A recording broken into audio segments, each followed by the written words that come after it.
In Nigeria, there were places hidden. In Nigeria, there were places hidden behind church walls, hidden inside ordinary houses, hidden behind the word orphanage, places where girls disappeared and babies became products. Some women were lured with promises of work. Others were kidnapped. Many never knew they were entering prisons, because once the doors locked behind them, their bodies no longer belonged to them. Their babies didn't either. This was the nightmare known as the baby factory. Between the late 2000s and the early 2010s, Nigerian police began uncovering something horrifying. Not isolated kidnappings, not ordinary human trafficking, but an organized underground system, a system designed to produce babies for profit. The media called them baby factories. At first, the story sounded too evil to be real until the police opened the doors and saw what was happening inside. Most victims were vulnerable girls, teenagers, runaways, orphans, girls escaping poverty. Some were promised jobs as housemaids. Some were told they'd work in restaurants.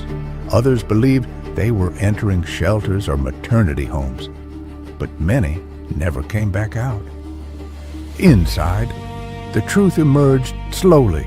Phones confiscated, doors locked, movement controlled. And then came the real purpose of the building, pregnancy. The conditions inside these facilities were horrifying. Overcrowded rooms, little food, no freedom. Some victims later described feeling like livestock, waiting, counting days, waiting for labor. The operations varied from state to state.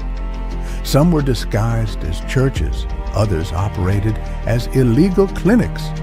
A few even appeared legitimate from the outside. Neighbors sometimes heard crying, but many stayed silent, either out of fear or because the operators were connected to powerful people.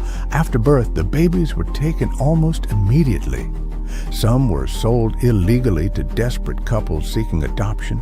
Others disappeared into trafficking networks. And then came the darkest rumors. Rumors that certain babies, especially twins, were being sold for ritual purposes.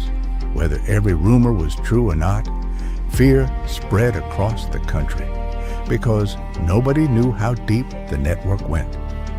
Then came the raids.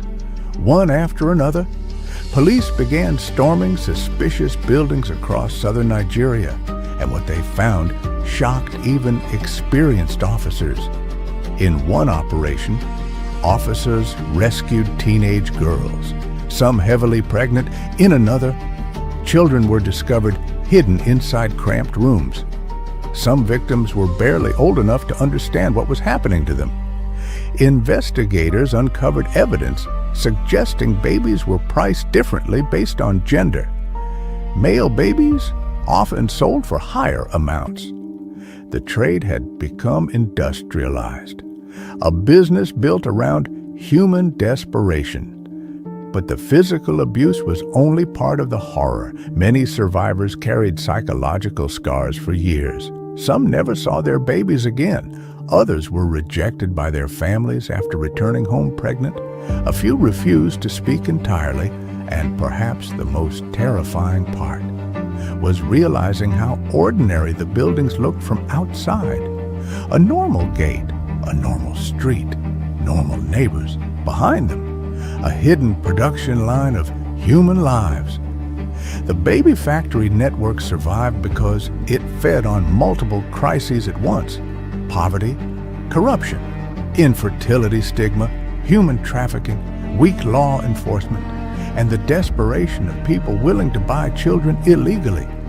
As police shut down one location, another often appeared somewhere else. Different building, same business. Some of the operators were arrested, some facilities were destroyed, but the scars remain. And somewhere in Nigeria today, there are adults who may never know where they truly came from. Because for years, in hidden rooms across the country, children were not born into families, they were manufactured for sale.